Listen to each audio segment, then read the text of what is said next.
তুমি বড় মেহেরবান, তুমি মোর রহিম রহমান। মানুষ মাত্রই ভুল, আবার হয়েছে, আবারও হইতে পারে। বলেন কেমন লাগছে? কেমন লাগছে বলেন? Feeling good. লিফটটা ধরেন একটু।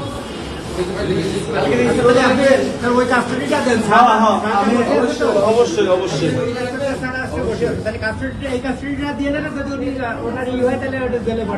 ভাই আপনার মানে যারা শ্রোতা দর্শক আছে তাদের বিষয়ে কোনো কিছু বলার আছে? এই যে নেগেটিভ ইম্প্যাক্ট যাচ্ছে এই যে গ্রেফতারের পর আমার সব দর্শক শ্রোতারা আমাকে খুব ভালো করে বোঝে, তারা আমাকে ক্ষমা করে দেবে।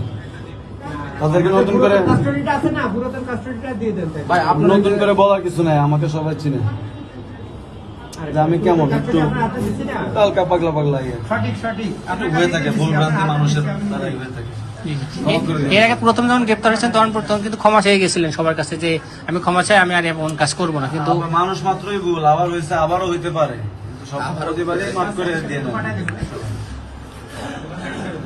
ভাই তাহলে তো আজ জেলে যাওয়া লাগছে না আপনার? জেলে আজকে তো আর যাওয়া লাগতেছে না, ক্ষমা করে দিছে। ক্ষমা করে দিছে। আজকে যাবো আমার অ্যালবাম মোহিনীর কাছে। ও আচ্ছা, ও আপনার নতুন অ্যালবাম আসছে? 8টা গান থাকবে না? 8টা গান থাকবে। ভাই একটা রিলিক্স বলে যান একটু গানের। না এটা বলেন না ভাই, যেকোনো একটা ভাই গানের একটা 10 সেকেন্ড ভাই, আমার গানের লিরিক্স এত সুন্দর যে প্রত্যেকটা লিরিক্স দিয়ে একটা একটা টি শার্ট সম্ভব, মানে একটা প্রত্যেকটা সেন্টেন্স দিয়ে একটা করে টি শার্ট বানানো সম্ভব। আমি যদি বলে দিই তাহলে একটা টি শার্ট আগের থেকে বেরো যাবে। ভাই তাহলে অন্য যেকোনো একটা গানের 10 সেকেন্ড যদি যে কোনো বিষয়ে। এই যে আজকে আসলেন, এখন তো রমজান মাস ভাই, এখন বলেন। রমজান মাসে তো ধর্মীয় কথাবার্তা, ধর্মীয় একটা গান মনে করেন যে এই যে আল্লাহ তাআলা আমাকে আজকে ছেড়ে দিল এখান থেকে, তাই না? সেই খোদা তো অনেক মেহেরবান। আমার গান আছে এটা মেহেরবান।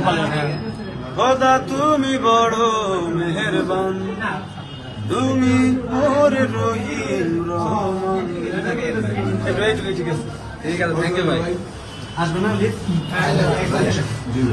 খোদা তুমি মেহেরবান।